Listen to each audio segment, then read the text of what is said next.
بسم اللہ الرحمن الرحیم. السلام علیکم ناظرین. ایک اہم خبر آپ سے شیئر کرنی ہے اور وہ خبر ہے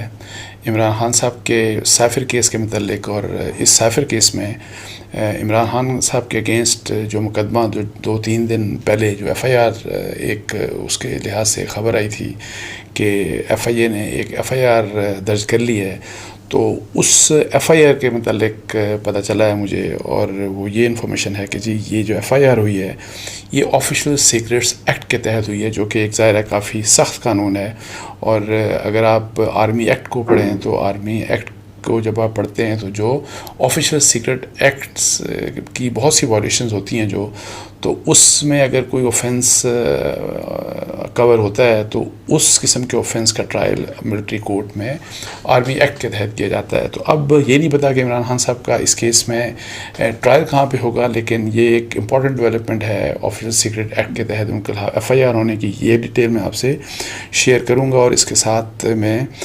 نگراں وزیر اعظم انوار الحق کاکڑ صاحب کی طرف سے کیا ایک میسج پی ٹی آئی کے لیے ہے اور کیا ایک میسج عمران خان صاحب کے لیے ہے، وہ بھی میں آپ سے شیئر کروں گا. اور سب سے پہلے یہی والی بات جو میں نے آپ کو سائفر کیس کے متعلق بتائی، تو اس میں جو میری انفارمیشن ہے، میری گورنمنٹ کے اعلیٰ ذرائع سے بات ہوئی تو انہوں نے کہا کہ جی جو چیئرمین پی ٹی آئی کے اگینسٹ جو ابھی ایک مقدمہ درج ہوا یا ایف آئی آر جو درج کی ایف آئی اے نے، وہ بیسیکلی جو دفعہ لگائی گئی اس میں جو وہ سیکشن 5 ہے آفیشیل سیکرٹ ایکٹ 1923 کا، جس کے تحت ان کے خلاف یہ ایف آئی آر کی گئی. اور یہ ظاہر ہے جیسے میں پہلے آپ کو بتا رہا تھا کہ یہ کافی سخت قسم کا ظاہر قانون ہے، اور اس میں جو سزائیں ہیں وہ تقریباً کوئی مختلف نوعیت کی ظاہر ہے، ڈپینڈ کرتا ہے کہ وائلیشن کس قسم کی ہے یا اوفینس کس قسم کا ہے. تو وہ 2 سال سے لے کے 14 سال تک قید، اور پھر بعض کیسز میں ایون موت کی سزا بھی ہوتی ہے. تو اب تھوڑا سا چونکہ یہ امپورٹنٹ کیس اس لیے بن گیا کہ آپ کو پتہ ہے کہ Azam Khan farmer principal secretary جو عمران خان صاحب کے تھے، انہوں نے اپنا ایک کنفیشنل سٹیٹمنٹ دیا ایف آئی اے کے سامنے بھی اور پھر ایک میجسٹریٹ کے سامنے بھی. تو اس بیان میں انہوں نے یہ بات اس طرح کی بات کی کہ جی پولیٹیکل پرپسز کے لیے، اپنے پولیٹیکل موٹیوز کے لیے عمران خان صاحب نے اس سیکرٹ ڈاکومنٹ کو استعمال کیا تھا، اور پھر نہ صرف استعمال کیا بلکہ اپنے پاس رکھا. اور پھر جب ان سے مانگا گیا اس سائفر کے بارے میں کہ جی وہ ایک سیکرٹ چونکہ ڈاکومنٹ تھا، تو اس کے بارے میں انہوں نے کہا کہ وہ تو گم ہو گیا مجھ سے. اچھا، اب تھوڑا سا میں آپ کو یہ بتا دوں کہ یہ ایکٹ ہے کیا، بیکاز یہ جو ایکٹ کی سیکشن 5 جو جس کے تحت مقدمہ درج ہوا، وہ سیکشن کیا کہتی ہے، یہ ذرا ایک انٹرسٹنگ مطلب ہے کہ ایک ریڈنگ ہوگی. اور میرا خیال ہے کہ سب کو اور جو ہمارے ویورز ہیں، مجھے آپ کو ہمیں پتہ ہونا چاہیے کہ جی یہ سیکشن کہتی کیا ہے. اچھا، آفیشیل سیکرٹ ایکٹ 1923 کے سیکشن 5 کے مطابق اگر کسی شخص کے پاس کوئی خفیہ سرکاری کوڈ یا پاسورڈ یا کوئی خاکہ، منصوبہ، ماڈل، مضمون، نوٹ،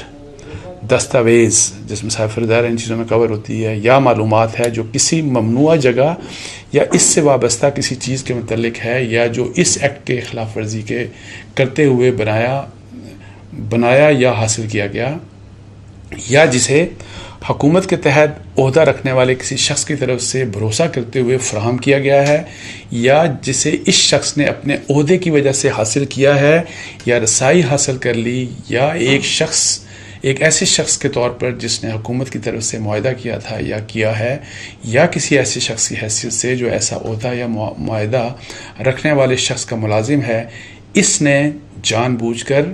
کوڈ یا پاسورڈ، خاکہ، منصوبہ، ماڈل، مضمون، نوٹ، دستاویز یا معلومات مجاز شخص، عدالت یا ریاستی مفاد میں کسی ضروری عہدیدار کے علاوہ وہ کسی شخص کو بتاتا ہے. مطلب ہے کہ جو انفارمیشن ہے کہ آپ کسی اور سے شیئر کرتے ہیں، جو کہ انفارچونیٹلی عمران خان صاحب نے کی، اپنے پاس موجود معلومات کو یا اپنے پاس کسی معلومات کو کسی غیر ملکی طاقت کے فائدے کے لیے استعمال کرتا ہے، یا کسی دوسرے طریقے سے ریاست کے مفاد کو نقصان پہنچاتا ہے. تو بہت سے لوگوں کا ظاہر یہ بھی ویو ہے کہ جی ریاست کا بھی ظاہر ہے اس سے نقصان ہوا، بیکاز ایک ایسی چیز جو کہ سیکرٹ اور اس چیز سے ڈپلومیٹکلی اور پاکستان کے لیے بڑی امبیرسمنٹ تھی. اینی ہاؤ اس کے علاوہ یا خاکہ منصوبہ ماڈل مضمون نوٹ یا دستاویز کو ایسے اپنی تحویل میں کنٹرول میں رکھتا ہے. اب ظاہر انہوں نے اپنے پاس رکھی ریٹین کی، جو کہ قانوناً یا جو بھی ایس او پیز ہیں اس کے تحت وہ پرائم منسٹر اس قسم کی دستاویز کو اپنے پاس نہیں رکھ سکتے، صرف دیکھ کے ان کو واپس کرنا ہوتی ہے، اور یہ واپس بھی نہیں اور گم ہو گئی. اچھا، اپنی تحویل یا کنٹرول میں رکھتا ہے جبکہ اسے ایسا کرنے کا حق نہ ہو، یا جب اسے اپنے پاس رکھنا اس کے فرائض سے خلاف ہو، یا پھر وہ مجاز عہدیدار کی جانب سے جاری کردہ اور اس چیز کی واپسی یا اسے ختم کرنے کے احکامات کی تعمیل میں ناکام ہو. خاکہ، پلان، ماڈل، آرٹیکل، نوٹ، دستاویز، خفیہ سرکاری کوڈ یا پاسورڈ یا معلومات کو سنبھالنے میں یا پھر اس کی سلامتی کو خطرے میں ڈال دیا ہو تو وہ اس سیکشن کے تحت جرم کا مرتکب ہوگا. یہ اچھا اس سیکشن کا. پھر اس سیکشن کا پارٹ 2 بھی دیکھ لیجئے گا. اگر کوئی شخص رضاکارانہ طور پر کوئی خفیہ سرکاری کوڈ یا پاسورڈ یا کوئی خاکہ منصوبہ ماڈل مضمون نوٹ دستاویز یا معلومات حاصل کرتا ہے جس کے بارے میں جاننے یا اسے وصول کرنے یا یہ یقین کرنے کی معقول وجہ ہے کہ کوڈ، پاسورڈ، یہی جو بھی ڈاکومنٹس ہوتے ہیں یا معلومات اس ایکٹ کے خلاف ورزی میں فراہم کی گئی تو وہ اس سیکشن کے تحت کسی جرم کا مرتکب ہوگا. اچھا، یہ بات میں نے جو اوپر ویسے جو پہلے سیکشن پڑھا تھا عمران خان سے متعلق، وہ بڑا یعنی کہ جس طرح کی سائفر کی ہینڈلنگ جو بھی کچھ ہوئی، اور چونکہ عمران خان صاحب خود یہ تسلیم کر چکے ہیں، ڈفرینٹ انٹرویوز میں وہ تسلیم کر چکے ہیں کہ سائفر ان کے پاس آیا، انہوں نے اپنے پاس ان کے پاس رکھا گیا اور پھر اس کے بعد وہ گم ہو گیا، وہ کہتے ہیں، اور جو کہ وہ ریٹین نہیں کر سکتے تھے، اپنے کو پاس رکھ نہیں بھی سکتے تھے، اور پھر گمانے والی بات بھی انہوں نے کہہ دی، وہ گم ہو گیا. اور نہ صرف یہ والی بات بلکہ اس کے بعد پھر انہوں نے اس کو لہرایا جلسے میں، اور پھر جو اپنے پولیٹیکل اپنے ویسٹڈ انٹرسٹ کے لیے اس کو استعمال کیا، سیاسی مقاصد کے لیے استعمال کیا. تو یہ ساری جو سچویشن ہے اس کے متعلق مجھے پہلے بھی اس وقت آپ کو مجھے نہیں پتا اس کے اوپر ویلاگ میں نے کیا تھا کہ نہیں، لیکن مجھے اتنا بتایا کہ نیوز اور جنگ کے لیے میں نے سٹوری کی تھی کہ جس قسم کی یہ وائلیشن ہے اس کے اوپر section 5 of the official secret act 1923 لگتا ہے. تو وہ جو ابھی جو حکومت کی طرف سے کیا گیا یا جو ایف آئی اے کی طرف سے، تو وہ اسی قسم کا جو ایف آئی آر ہے وہ درج کر دی گئی اسی سیکشن کے تحت. آلدو وہ ایف آئی آر کی کاپی جو ہے وہ ابھی تک شیئر نہیں کی جا رہی میڈیا سے، میں نے بھی کوشش کی، لیکن کہا یہ جا رہا ہے کہ نہیں، ابھی وہ آپ اس کو سیکرٹ سمجھیں، سیلڈ ایف آئی آر نہیں ہے، لیکن ایف آئی آر تک ظاہر ایکسیس سب کی ہونی چاہیے، پبلک ڈاکومنٹ ہوتا ہے. تو ابھی بھی میری ظاہر کوشش ہے کہ میں ایف آئی آر لے لوں تاکہ اس میں خاص طور کے اوپر کیا کیا ڈیٹیلز لکھی ہوئی ہیں، اور مجھے ایف آئی آر ملتی ہے تو وہ بھی انشاءاللہ میں آپ سے شیئر کروں گا. لیکن جی آئی ٹی جو اس کے اوپر کام کر رہی ہے، اس کے کچھ لوگوں سے میری کچھ دن پہلے بات ہوئی تھی، اور ان کا یہ کہنا تھا جی کہ ایک تو یہ کہ جی عمران خان صاحب نے اپنے پاس ریٹین رکھا، اپنے پاس ان کا رکھنا اس سائفر کو اور پھر گم کر دینا، یہ ایڈمیٹڈ کچھ فیکٹس ایسے ہیں کہ جو کہ ظاہر ہے اس کی وائلیشن بنتے ہیں. یہ جو میں نے آپ کو پڑھ کے سنایا تھا ایکٹ کی جو سیکشن تھا. تو اس کے علاوہ یہ کہ جی پھر اس کو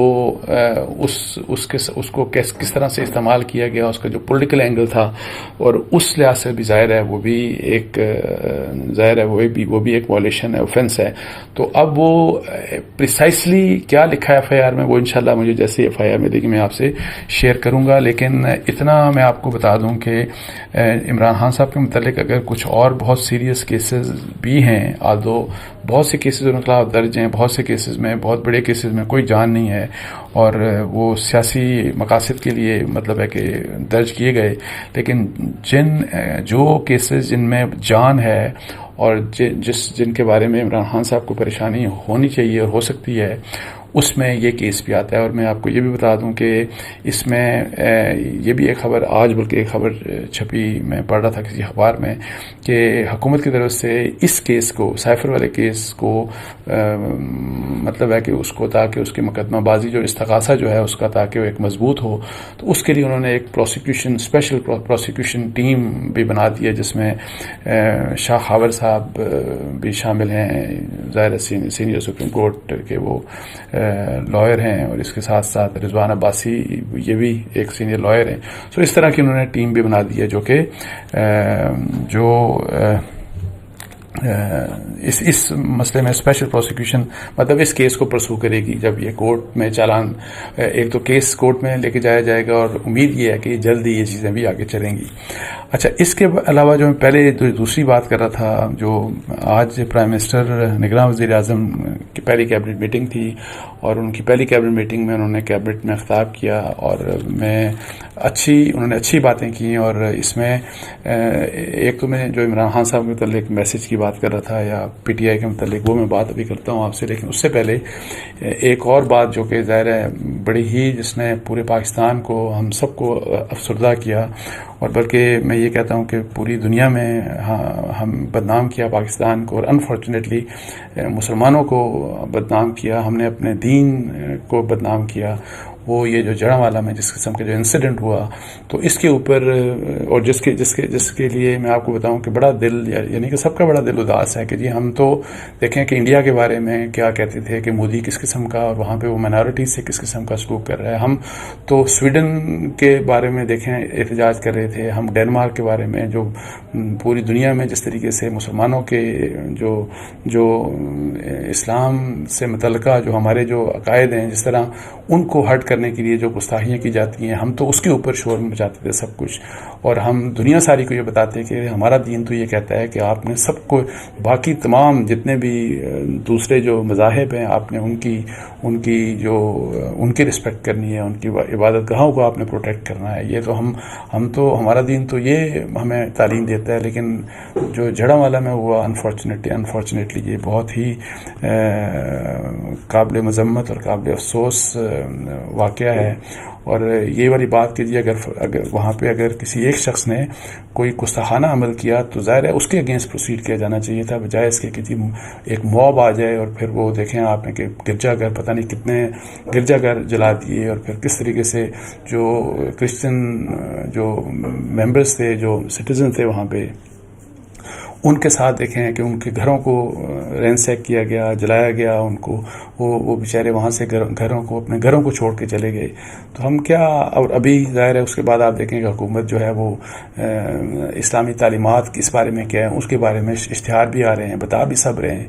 لیکن اس مسئلے کے اوپر ہے نہیں ہوا۔ میں انشاءاللہ ایک دو دن میں تفصیلی بات کروں گا، اور وہ بیسیکلی یہ کہ جی ہم تعلیم کیوں نہیں دیتے اپنے معاشرے کو، ہم اس کی تربیت کیوں نہیں کرتے، ہم صرف ایسے موقع کے اوپر اسلامی جو حوالے ہیں وہ دے دیتے ہیں، اور پھر کہتے ہیں کہ لیکن جو کام ہمیں کرنا چاہیے وہ نہیں کرتے ہم انفارچونیٹلی، تو جس کی وجہ سے بہت سے بگاڑ ہمارے پیدا ہوتے ہیں۔ تو اس کے اوپر بھی ظاہر پرائم منسٹر نگراں وزیر اعظم نے بات کی، اور وہی والی بات جو علماء بھی کر رہے ہیں، جو مساجد میں بھی کی جا رہی ہیں، جو ہمارے پولیٹیکل لیڈرز بھی کر رہے ہیں، سب لوگ کہ جی یہ چیز ایسا نہیں ہونا چاہیے تھا، یہ غلط ہوا ہے، اور یہ اسلامی تعلیمات کے اگینسٹ ہوا ہے سارا کچھ۔ اس کے ساتھ ساتھ جو بات کی جو عمران خان صاحب، اور میں جو پی ٹی آئی کی بات کر رہا تھا، تو وہ مئی 9 کا خاص طور کے اوپر انہوں نے ذکر کیا، اور انہوں نے کہا کہ یہ ضروری ہے کہ میں مئی 9 کے بارے میں مینشن کروں، اور انہوں نے جب مئی 9 کا حوالہ دیا تو اس کو انہوں نے سیبوٹیج کا لفظ استعمال کیا کہ جی وہ ایک سیبوٹیج ایکٹیویٹی تھی، اور مطلب ہے کہ تخریب کاری کی وہ ایکٹیویٹی تھی۔ انہوں نے اس کے بارے میں انہوں نے کہا کنڈمنیشن کی بات اور ڈس اپوائنٹمنٹ کی بات انہوں نے کی، اور پھر یہ ساری جب بات کر کے تو انہوں نے کہا کہ جو ہمارے فوج کے جو ہماری فوج کی جو انسٹالیشنز ہیں، فوج کی جو بلڈنگز ہیں، فوج کے انسٹیٹیوشنز کے اوپر انہوں نے کہا یہ اٹیک تھا، یہ فوج کے ادارے کے اوپر اٹیک تھا، اور انہوں نے یہ بات کہی کہ یہ جو فوج کا حوالہ دے کے اس کے یہ اسٹیٹ کے ان سمبلز میں مطلب ہے کہ موجود ہے کہ جو سمبلز ہمارے اس ملک کی ریاست کے لیے بہت امپورٹنٹ ہیں، اور ان سمبلز کو اس ادارے کے اوپر یہ اٹیک کیا گیا۔ اور اس کے بعد انہوں نے پھر یہ کہا کہ جی اس بارے میں وہ ایک بات بڑا کلیئر کرنا چاہتے ہیں کہ جی اس بارے میں جو بھی لوگ انوالو ہیں ان سے کسی بھی قسم کی کوئی رعایت نہیں کی جائے گی، کوئی فیور نہیں ہوگی، کسی قسم کا کوئی فیئر نہیں، بلا خوف اور بغیر کسی فیور کے، مطلب ہے کہ اس کے اوپر کارروائی ہوگی، اور جن لوگوں نے یہ کام کیا، جو لوگ اس مئی 9 کے ایکشن میں انوالو تھے، ان کو اپنا جو انصاف جو ہے، انصاف کے کٹہرے میں ان کو کھڑا کیا جائے گا، اور ان کو اس کی جو بھی اس کے بارے میں جو سزا ہے وہ سزا۔ اس لحاظ سے مئی 9 کے بارے میں جو پہلے بھی میں آپ کو بتا چکا تھا کہ ان کا بڑا کلیئر ویو تھا، انہوں نے پہلے یہ پریس کانفرنس بھی کر چکے تھے، اور یہ ایکسپیکٹڈ تھا۔ اور ہم جب یہ بات کرتے ہیں کہ دیکھیں کہ یہ گورنمنٹ آ کے اس نے کیا کرنا ہے، تو اس کے اوپر میں دیکھتا ہوں جب لوگ کامنٹس بھیجتے ہیں، جب فرض کریں میرے ویلاگ کے اوپر یا اس قسم کی جب بات کرتا ہوں، تو وہ اب ہمارا ایک تجزیہ ہے. جس طرح میں یہ کہتا رہا کہ جی پی ڈی ایم نے جب اپریل 2022 میں حکومت تھی تو انہوں نے بہت بڑی غلطی کی اور یہ ان کو ان پاپولر بنائے گی اور عمران خان کو پاپولر بنائے گی. ایسا ہی ہوا. پھر میں نے جب عمران خان صاحب کی پالیٹکس آئی کہ جی اسٹیبلشمنٹ کو انہوں نے اور فوج کے اگینسٹ انہوں نے ٹیک آن ان کو شروع کر دیا، تو میں نے کہا اس سے عمران خان صاحب کی سیاست کو نقصان ہوگا، اس سے عمران خان صاحب کو نقصان ہوگا، اپنی ان کی پالیٹکس کو نقصان ہوگا. اور وہی ہوا. پھر مئی 9 کا ایونٹ آ گیا، اور مئی 9 کا جو ایونٹ کے بعد جب پی ڈی ایم کی حکومت جانے لگی تو میرا یہ ویو تھا کہ جو کیئر ٹیکر گورنمنٹ آئے گی اس میں میرا نہیں خیال کہ عمران خان صاحب کو کوئی ایکسپیکٹ، حالانکہ پی ڈی ایم جو پی ٹی آئی کے کچھ لوگ یا عمران خان صاحب یا ان کی کور کمیٹی اگر یہ ایکسپیکٹ کر رہی تھی کہ جی جو نئی گورنمنٹ آئے گی، کیئر ٹیکر گورنمنٹ آئے گی تو ہمارے لیے آسانیاں ہوں گی. اور وہ یہ ڈیمانڈ بھی ظاہر کر رہے ہیں پرائم منسٹر سے کہ جی جتنے بھی ان کے جو لوگ ہیں جو گرفتار ہیں، اور خاص طور پہ خواتین کا بھی یہ کہ جو ان سب کو رہا کیا جائے. تو میں نے آپ کو اس وقت بھی کہا تھا کہ میں نہیں دیکھ رہا کہ جی کوئی رعایت اس قسم کی ہوگی، اور آج پرائم منسٹر نے یہی بات اس طرح کی اور یہ ظاہر ہے میسج اگر پوری قوم کے لیے ہے تو یہ میسج ان کا ظاہر عمران خان صاحب کے لیے بھی ہے، اور یہ میسج ان کا پی ٹی آئی کے لیے بھی ہے. تو اب آگے دیکھتے ہیں کہ کیا ہوتا ہے. اس کے ساتھ ہی مجھے اجازت دیجیے. جزاک اللہ. السلام علیکم ورحمۃ اللہ.